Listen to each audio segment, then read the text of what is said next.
Right now, I'm in Salina, Kansas, and it's the end of the day, and we're wrapping up the third part of this series.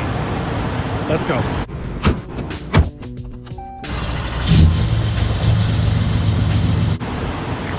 One sec before we go into that, pro tip, back up as far back as possible always, because you don't want either of these guys to hit you when they're coming out, or if somebody was backing into this spot, they can like hug you nice and tight so they have more room to not have to hit the semi-truck that's, that one over there. So yeah, just always back up as far as possible. It helps everybody out. That's a pro tip for today. All right, guys, go grab that pen and paper again, because there is a list, I'm telling you. But before we get to that list, I forgot 2 things from yesterday's video.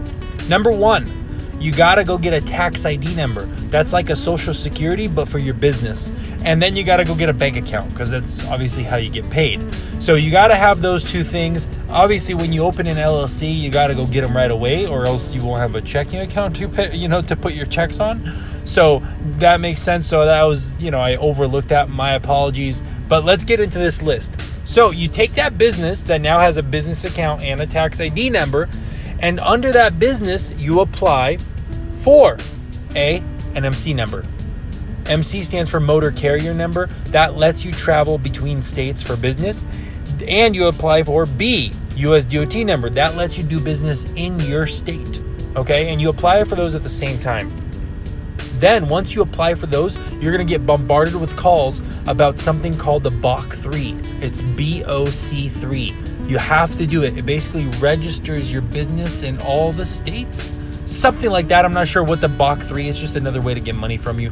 But you have to do it, and you can either do it on your own, or the people that are calling you, they provide that service, so they charge a little bit extra, but it's still worth it just to have them take care of that, and they update it annually or something like that. After you got those 3 things done, you have 30 days to get insurance. Now, when the start date of the effective date of your insurance policy is when your authority, your MC, will come in. That is when it'll say it's active. Until then, you cannot drive under your own MC. After that, go right ahead and just make sure the insurance is paid and all that good stuff. That leads me to booking loads. You need 2 things to book loads. You need to make a carrier packet. A carrier packet is the first thing a broker asks for when you're calling for a load, because you're probably not going to be set up with them, and so they need all your information. So in your carrier packet, you have to have the letter of authority, obviously a copy of it, but you got to have the letter of authority that you get when your insurance gets activated. Then you have to have your insurance card, and then you have to have a W-9, and that has your tax ID on it. And then you need 5 references. These cannot be baloney references. Sometimes they call. So maybe it's a shipper that you've picked up that really liked you. Maybe it's a customer or a relationship you've developed, something. It can't be your mom and your brother and whatnot, but like actual legitimate good references. So you got your carrier packet. Now you need a load board. So you go pay for a load board. Obviously Truckstop. I believe Truckstop is like $150 per user. So if it's just you, $150 it's not bad. And after that, you gotta find a factoring company. You guys, please factor all your loads unless you want to wait 45 to 60 days to get paid. Like, that's how long regular companies or brokers take to pay. It's ridiculous. Without a factoring company, you will go broke very, very quickly. So get yourselves a factoring company. Now, you got all of that stuff. Awesome. Your business is basically set. There is a couple more things you need, though, you need to keep in mind. First and foremost is you are guaranteed an audit, a company-wide audit. They check all of your paperwork, literally everything. They check it all within 1.5 years of you being open for business. So make sure you keep that in mind. So don't hire all of a sudden 20 trucks. Like, stay with 1 or 2 trucks, because both of those trucks will have to submit all the paperwork that was in yesterday's video and all of this paperwork. So it's just a mess, and it's guaranteed. It's a mandatory audit. It's not like, the thing is, you can't get shut down because of it. They can just give you pointers unless you literally don't have anything. then they can shut you down. But an audit like this in the future, they will look for things to shut you down on. So audits in general are really, really bad. But there are a couple other things if you have big trucks. A KYU number is for Kentucky. It's for 60,000 pounds or over. So if you have a semi in your fleet, you need one of those. An Oregon number, you need one of those. If you also, I think semi trucks or something over 26,000, I believe. So CDL Hotshots as well. A HUT, which is highway use tax. That's for New York State.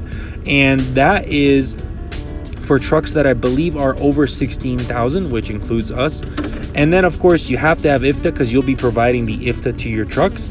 And then after that, there's a couple of non-essential things that they're up to you. How are you going to pay for tolls? You can just pay cash. You got to stop every time. Or you could get e-zpass or i-pass. I have an e-zpass, whatever. And then, do you want to get green lights on way stations? That's either NorPass or Pre-Pass. NorPass does like more West Coast in Canada. Pre-Pass, that does East Coast and Midwest. But after you do all of that stuff, you are totally done. There is, let me tell you, a trend here, okay? I don't know if you guys see it, but I clearly see the trend. And that is that if you like driving, stay at step number 2. If you like doing paperwork, go to step number 3. You guys notice that, right? In the beginning, you only drive. Step 1, you're just a company driver. You drive and that's it. Step 2, you're doing a little bit of driving, but you're making a lot more. But you got to do a bunch of other stuff. Step 3, like there is literally no driving in here. I recommend get yourself a separate phone. It can be a cell phone, but get yourself a business phone. But that number is only for the business because a lot of people are going to be calling you. Then you need to get yourself a simple email. When a broker asks you, "Hey, what email can I send you this load?"